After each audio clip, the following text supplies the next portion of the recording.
So, when a fearful avoidant attachment style that you're dating shuts down in a relationship and retreats, it can feel very confusing when you're on the receiving end. And part of this is because the juxtaposition of having somebody be so present and generous and available and there to all of a sudden they shut down. It feels like a little bit of emotional whiplash. And if you're a fearful avoidant watching this, you probably know on some level that there's a little bit of that takes place if you do that to somebody else. But there's a very deep and rich story often involved in the fearful avoidant that takes place before the fearful avoidant ever arrives at this point. And in today's video, I'm going to break down 3 of the major things that lead up to a fearful avoidant shutting down so that you know how to approach them either as the fearful avoidant in your own healing journey or as the loved one of a fearful avoidant to help prevent some of these dynamics from taking place and the way that you can communicate to this person in a healthy way to be able to move the needle and prevent some of these really challenging things from happening. And before I dive into today's video, I want to hear from you in the comments. When have you pulled away the most if you are a fearful avoidant watching this, and over what types of things?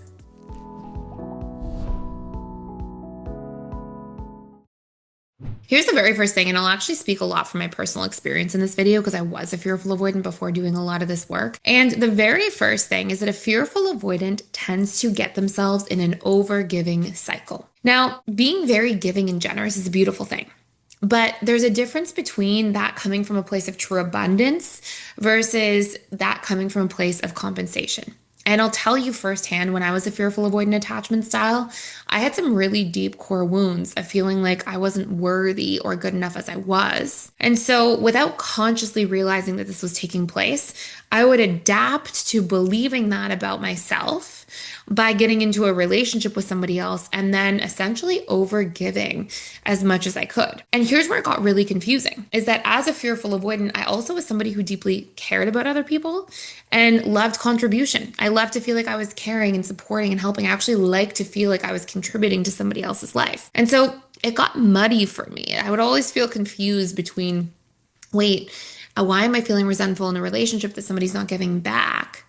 But not realizing that I was overgiving so much, partially to meet the need for contribution that actually felt good for me, but partially from a place of fearing that if I didn't overgive, overdeliver, overprovide, overdo, then somebody wouldn't want to stay with me. And I'm sure that's something a lot of fearful avoidants deep down can relate to. And the really important thing is that, it's not fun to feel like that about yourself as a person, right? And what it does is it creates this overgiving cycle where you feel like you are unworthy, so you overgive, and then sometimes you even block yourself from receiving. And so now you're overgiving and under receiving, which is just straight up a recipe for burnout. And then you've been overgiving, under receiving, you're burning out, you get frustrated, and then you shut down and pull away. And the other person just feels you go from this super generous, available, present person to somebody who suddenly shut off, not understanding what took place in that middle ground, because if you're really honest with yourself as a fearful avoidant, you're not communicating this. Now, if you're the partner or loved one of a fearful avoidant watching this, you want to encourage them to communicate their needs and let them know, hey, I see you really showing up in this relationship, and I need to make sure that you know to communicate your needs too, because I'm not always going to be able to mind read them and tell what they are. Sometimes it's a bit of a cold hard truth if you are a fearful avoidant, but it's a good one. It's really going to help you if you apply this. The reality is that people are not supposed to read your mind.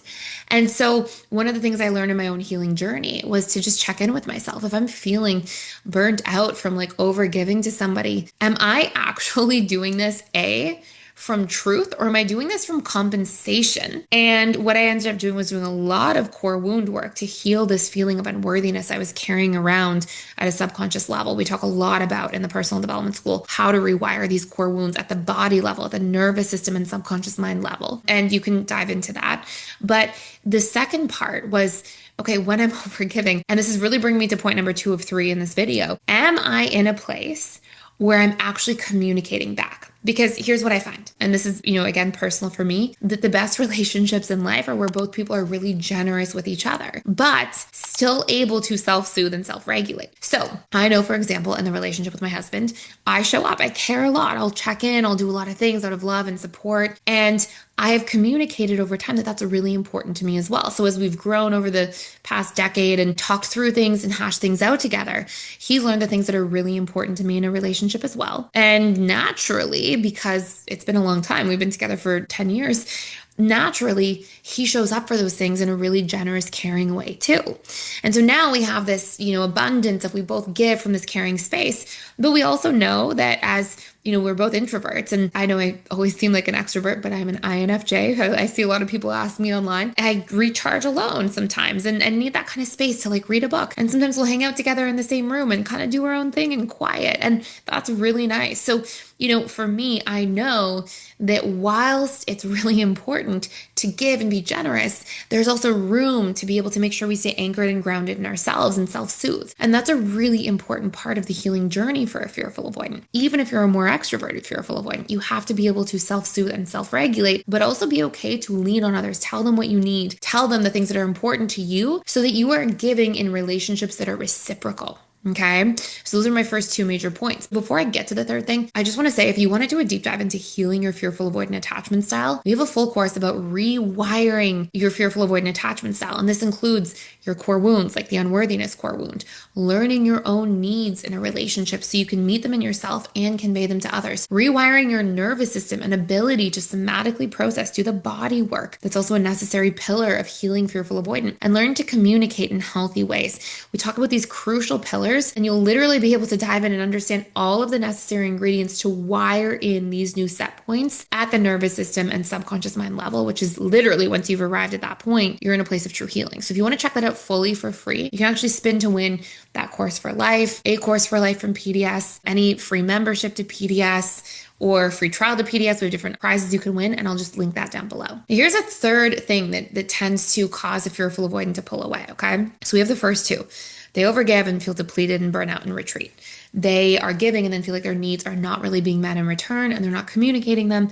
So you have to make sure you're communicating them if you're a fearful avoidant and doing the work to know what they are and then convey them. And the number three, fearful avoidants also tend to pull away when they feel like there's a lack of transparency. When fearful avoidants feel like there's a lot of ambiguity, when somebody's not like being straight up with them, communicating directly, sort of being, beating around the bush around things, or they can't resolve things with somebody, fearful avoidants tend to get triggered in this wound of betrayal. They think, okay, wait, if you can't talk to me in an open way, or if you're being kind of funny about what you're doing or how you're spending your time, and you're not just being open and transparent with me, then maybe something's up.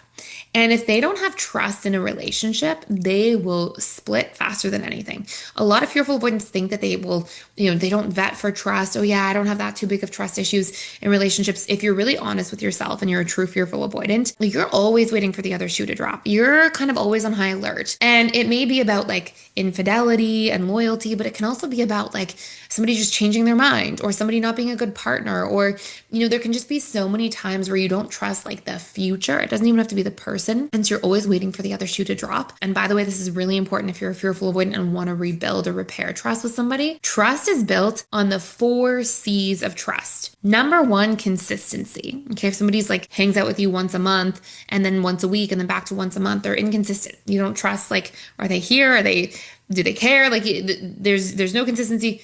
It hurts trust. Congruency, okay? What they say and what they do have to line up. So if somebody says, I'll be there at 7 o'clock and they're always there at 8:30, you might think they're a wonderful person, but you don't trust them to be there on time because what they say and do, they're incongruent. Okay, so congruency is a big piece of trust. Number 3, consideration is absolutely massive, okay? You need to feel like somebody's taking you into consideration. If somebody's dating you and they say, yeah, I kissed somebody on the weekend, and you're like, wait, but we're in a committed relationship. And they're like, oh yeah, I just didn't think about it. You're like, well, you didn't consider me and how your actions would affect me, and so I don't trust you, okay? So consideration is key, and context. And this doesn't have to be this, oh my gosh, I tell somebody what I'm doing 24/7, but things like if you cancel plans, hey, I'm really stuck at work. I'm behind. I'm swamped. I do care about you. I can't wait to hang out with you later this week, and I just can't tonight. Okay, you give somebody context versus if you say, hey, I'm canceling plans. See you later. Right? There's no context, and that will destroy a fearful avoidant's ability to trust. So those 4 C's are a great thing for you, A, to communicate that you need if you're a fearful avoidant, or B, to give to a fearful avoidant partner. And those 3 pillars with those in-depth strategies are going to be things that allow a fearful avoidant to stay connected, committed, and close to you as long as you're in a healthy dynamic together. So if you want to dive deeper into healing your fearful avoidant attachment style, or really your healing your attachment style course for any style, you can use that spin to win a course or access to that course down below.